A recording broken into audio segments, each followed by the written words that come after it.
사무엘상 10장 17절부터 19절 말씀 한 목소리로 함께 읽겠습니다.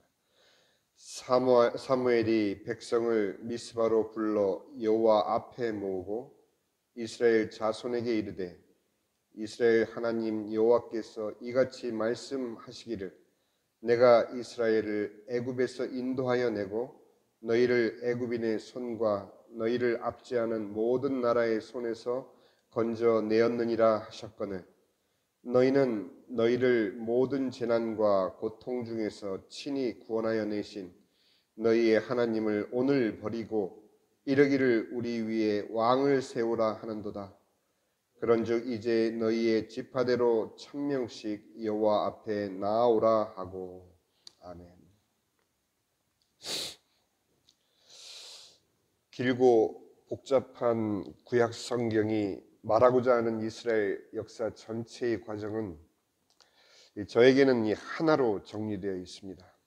그것은 인간을 구원하기 위해 하나님께서 이스라엘을 선민으로 택하셔서 그들의 혈통과 역사를 통해 그리스도에 대한 길을 준비시키시는 과정으로 바로 선지자들과 제사장들 그리고 왕들이 그들의 삶을 통해 이스라엘 백성들을 그리스도를 미리 체험하도록 하신 것이라고 저는 개인적으로 정리를 했습니다.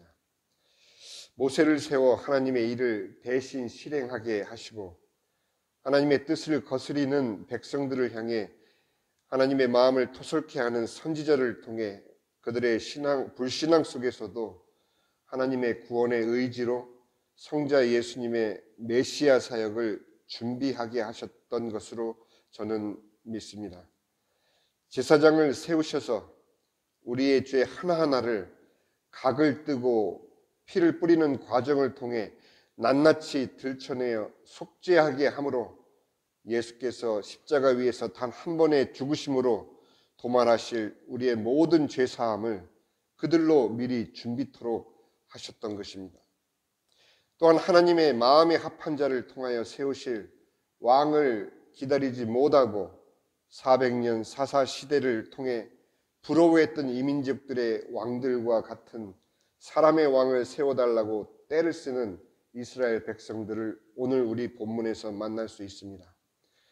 그런 그들을 향한 하나님의 상심하심 속에서도 이스라엘의 역사 속에서 여로보암의 길을 가는 왕들의 반역을 참고 인내하심으로 다윗의 길을 가는 자들을 통해 그리스도의 왕의 사역을 성실하게 가르치시며 일하시는 하나님을 우리는 믿음으로 고백하고 있습니다. 그 모든 하나님의 열심과 인내는 오직 하나, 바로 그 아들 예수 그리스도에 집중되어 있으신 것을 이 새벽에 우리가 발견할 수 있기를 바랍니다. 이렇듯 이스라엘이 선민으로서 겪어야 했던 불신앙의 고난은 그들로 오히려 메시아를 갈망하게 하였고 그런 그들의 메시아 열망이 오히려 메시아로 오신 성자 예수님을 십자가에 못 박을 때 성부 하나님은 세상 죄를 지고 가는 어린 양으로 바쳐진 성자 예수님을 받으시고 우리의 구원을 십자가 위에서 완성하게 하셨습니다. 이사야서 53장 10절에 하나님께서는 얼마나 예수 그리스도의 그 십자가의 죽음을 원하셨던지를 우리는 볼 수 있습니다. 여호와께서 그에게 상함을 받게 하시기를 원하사 질고를 당하게 하셨은즉 그의 영혼을 속건제물로 드리기에 이르면 그가 씨를 보게 되며 그의 날은 길 것이요 또 그의 손으로 여호와께서 기뻐하시는 뜻을 성취하리로다. 바로 하나님의 마음이 이렇습니다. 이렇듯 구약의 모든 이스라엘 역사는 여러분과 저의 구원을 위해 진행되었었다는 것을 오늘 우리가 확인할 수 있다면 바로 오늘 본문의 주인공이 사울이 아닌 하나님이심을 발견하게 될 것입니다. 사무엘의 탄생부터를 돌아보면 그 은혜는 오늘 극대화가 됩니다.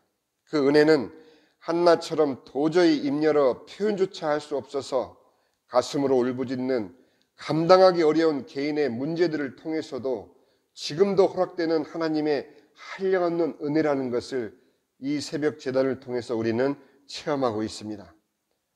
하나님께 부르짖는 저마다의 스토리, 특별한 스토리를 통해 예수님의 그리스도로서의 사역은 그들 각 사람에게 찾아오시기 때문인 것입니다. 저의 둘째 딸 조이스는 괴롭힘 당하는 친구를 보호하려다가 오히려 괴롭히던 자에게 역으로 고소를 당해 오늘 오전 10시에 재판을 앞두고 있습니다. 제가 저의 딸 이야기를 여러분들께 오픈하는 것을 이해해 주시기 바랍니다. 자기 혼자도 충분히 해결할 수 있다고 씩씩하게 말하던 딸은 어제 저희 부부 앞에서 오열하며 억울함을 그리고 두려움을 터뜨렸습니다. 딸의 그 통곡의 의미를 저희는 말하지 않아도 알 수 있었습니다. 이 일을 통해 하나님이 딸에게 주실 은혜를 저는 기대하면서 여러분께 오늘 기도를 부탁드립니다. 하다못해 저의 개인적인 딸의 이야기를 통해서도 하나님께서는 이 아침에 나와 자기의 모든 문제를 내려놓고 기도하는 저희들의 기도를 통해서 그리스도를 나타내십니다. 하나님은 한나의 소리 없는 통곡을 들으셨고 그 슬픔을 통해 400년 사사기를 인내해 오시던 하나님의 마음을 깨닫게 하셨습니다. 우리가 사무엘 3장, 사무엘상 2장 한나의 기도 중 몇 구절을 우리가 함께 생각을 해보도록 하겠습니다. 2장 1절에서 2절 한나가 기도하여 이르되 내 마음이 여호와로 말미암아 즐거워하며 내 뿔이 여호와로 말미암아 높아졌으며 내 입이 내 원수들을 향하여 크게 열렸으니 이는 내가 주의 구원으로 말미암아 기뻐함이니이다.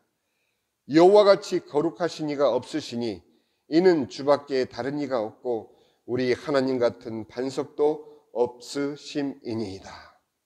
10절입니다. 여호와를 대적하는 자는 산산이 깨어질 것이라. 하늘에서 우레로 그들을 치시리리로다. 여호와께서 땅 끝까지 심판을 내리시고 자기 왕에게 힘을 주시며 자기의 기름 부음 받은 자의 뿔을 높이시리로다 하니라. 단지 자식이 없다가 아들을 얻은 한 여인의 단순한 감사 기도일 수가 없습니다. 그녀의 기도엔 하나님에 의한 구원이 고백이 되고 있고 오히려 그녀의 결핍과 고난이 있었기에 하나님의 가장 크신 약속이신 그리스도 예수의 예언을 담아내고 그 신앙을 고백할 수 있는 이미 한나는 복음의 축복을 받은 여인이 되었던 것입니다. 나의 아픔에 동참하시는 하나님의 긍휼이 나의 고통 속에서 일하실 때 어김없이 우리는 예수님의 구원의 은총을 그 순간 만나게 되는 것입니다.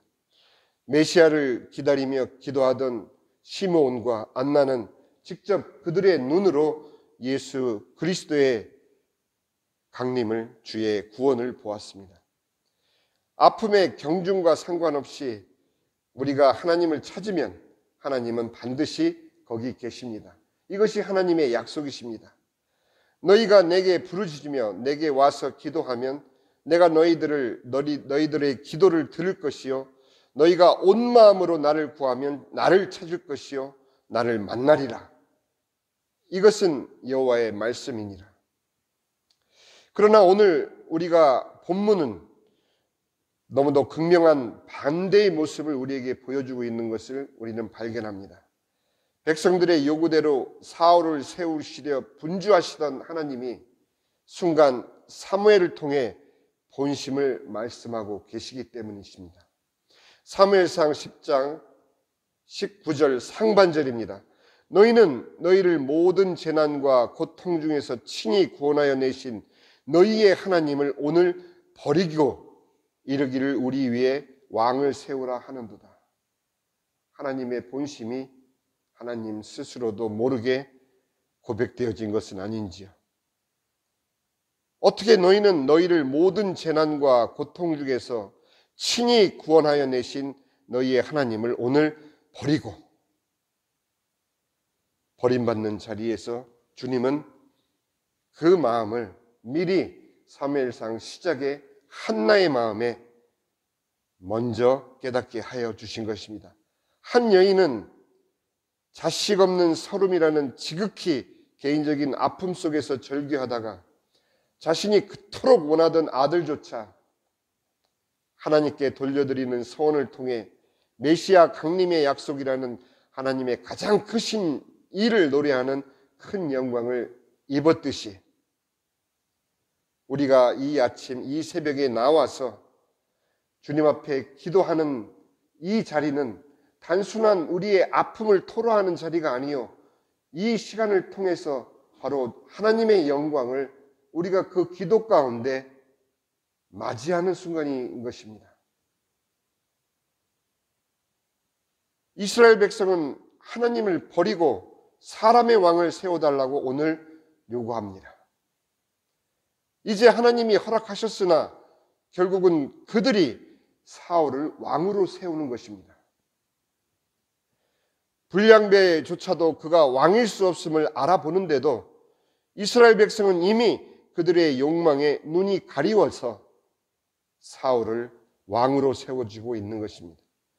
사무엘상 10장 27절에 어떤 불량배는 이르되 이 사람이 어떻게 우리를 구원하겠느냐 하고 멸시하며 예물을 바치지 아니하였으나, 저는 이 대목이 어떻게 그 수많은 하나님의 백성들이 보지 못하는 하나님의 본심이 한나에게 들어가 고백되어지듯이 이 불량배의 입을 통해서 어떻게 이 사람이 우리를 구원하겠느냐. 이제 사무엘은 그런 그들을 향해서 말합니다. 사무엘이 모든 백성에게 이르되 24절입니다. 너희는 여호와께서 택하신 자를 보느냐. 모든 백성 중에 짝할 리가 없느니라 하니 모든 백성이 왕의 만세를 외쳐 부르니라. 마치 오늘날 다수결에 밀려 어쩔 수 없이 원하지 않는 결과를 발표하는 정치인과도 같은 뉘앙스를 저만 느끼는 것일까요?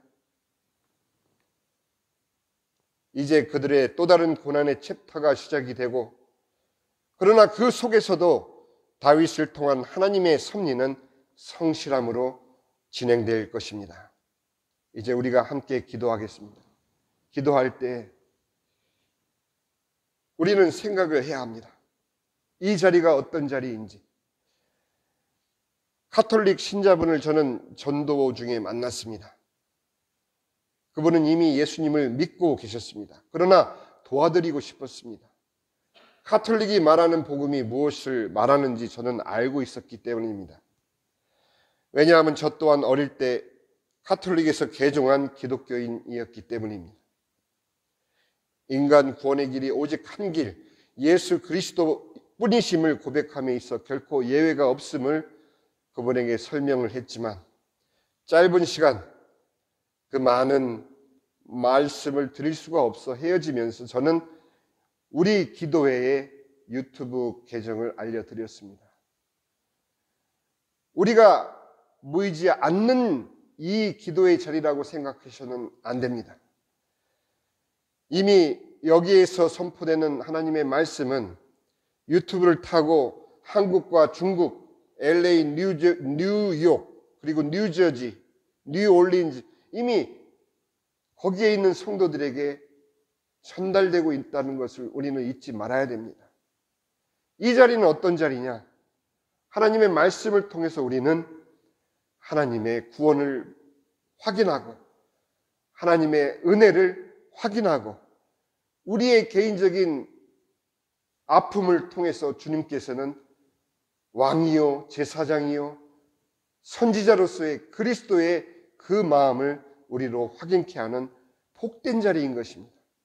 오늘 우리가 기도할 때 우리가 선포하는 15분 남짓의 이 설교가 어느 누구에게는 영혼의 생사를 가르는 골든타임일 수 있다는 것을 우리는 잊어서는 안 됩니다. 이 자리에 서시는 모든 주의 종들은 그 마음으로 하나님의 말씀을 선포하시기를 진심으로 오늘 저의 설교를 통해서 또한 고백을 합니다. 저는 그런 마음으로 바로 이 하나님의 말씀을 증거하고 있기 때문입니다. 기도는 축복의 통로인 것입니다. 주님께서 우리에게 문제를 주셨다라는 것은 바로 내가 너희의 하나님 되심을 확인하라는 주님의 축복의 기회요, 축복의 통로라는 것. 이 축복의 통로에 외면당하는 어느 한 분도 없으시기를 주님의 이름으로 축원하며